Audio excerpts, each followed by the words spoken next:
What is going on, everyone? Some news here that just, it really makes no sense to me. Renz, what do you think about it? What do you think about Golden Tate going to the Giants? Yeah, look away, huh? Pretty disturbing. Listen, it doesn't make sense. I'm trying to comprehend what the hell the Giants are doing.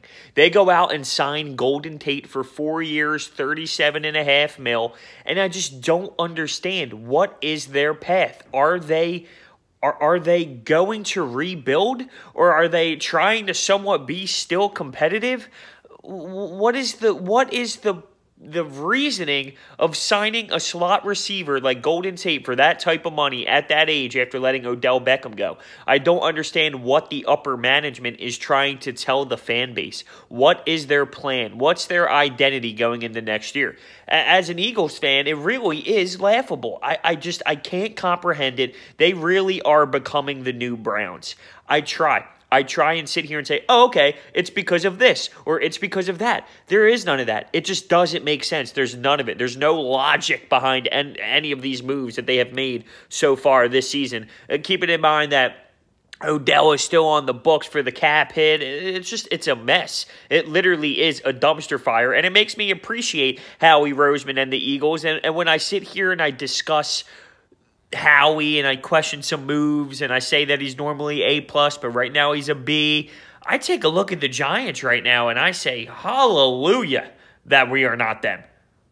I get a little upset and a little emotional over some moves that Howie makes that, is not to the level of the Giants dumpster fire. It's just ridiculous. Now, the Eagles fan base is hilarious with the Golden Tate news, ripping him apart on Twitter because there was a video of Golden Tate in the locker room once he got here, and he was saying that he doesn't have many years left. He wants to go to a contender. If he can't stay in Philadelphia, he wants to go to a contender, someone who's ready to compete. You ain't going that with the Giants, bruh. You ain't doing that with the Giants. It's also funny because he seemed very salty that he wasn't getting re-signed here. There were tweets that he put out back when people were getting re-signed and some contracts were getting renewed, and he was putting the thinking emojis up, talking about how he wasn't getting any noise, I guess, from the upper management. Are you kidding me? Are you kidding me?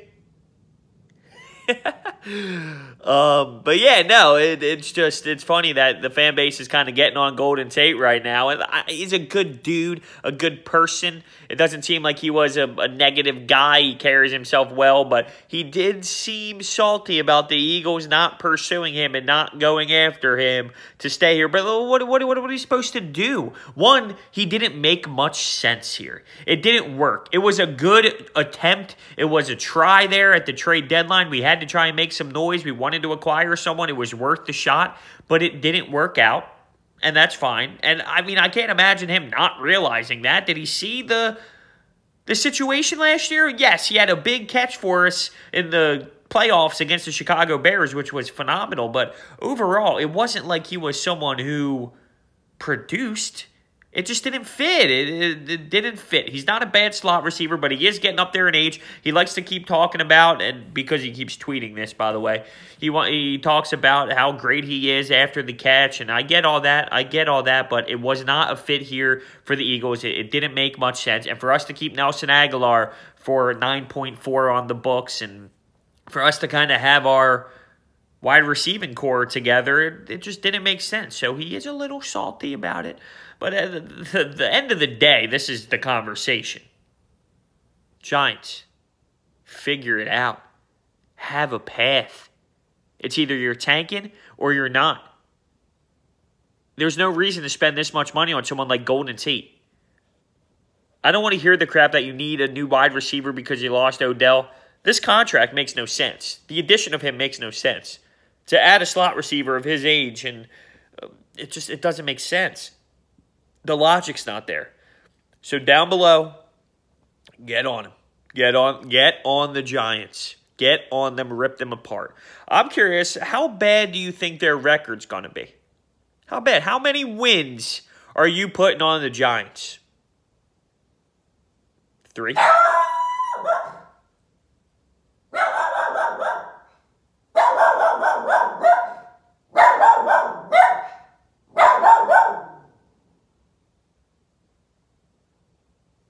Are you kidding me? Are you kidding me?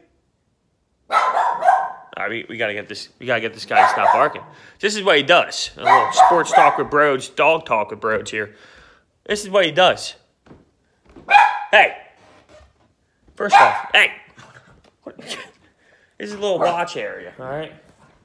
First off, here's his bed where he relaxes up here. But he watches out the big window. A dog walks by. He goes crazy. Now he moves to where we were recording.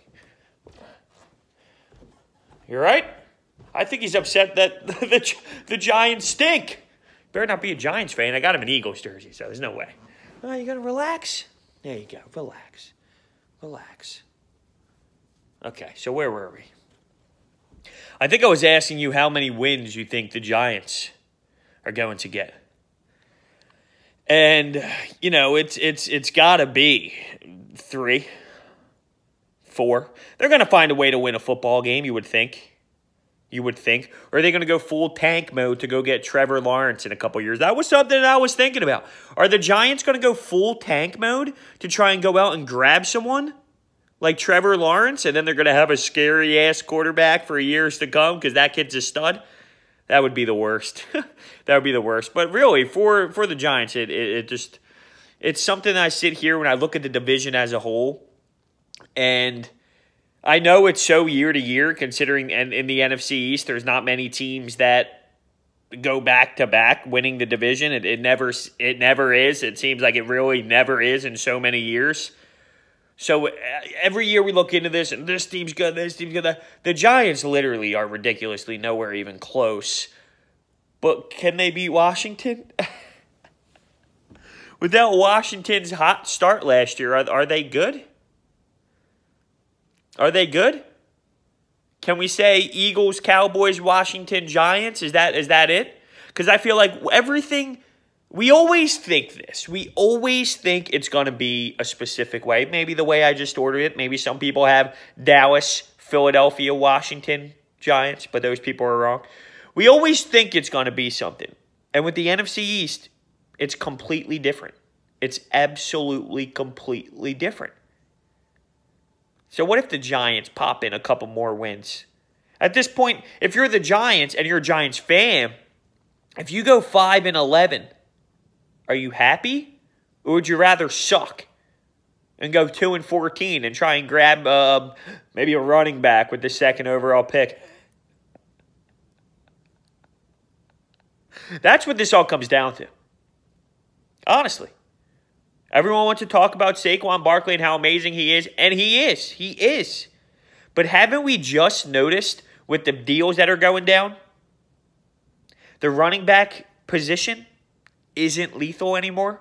It's a great thing to have Saquon Barkley when your team is built and ready.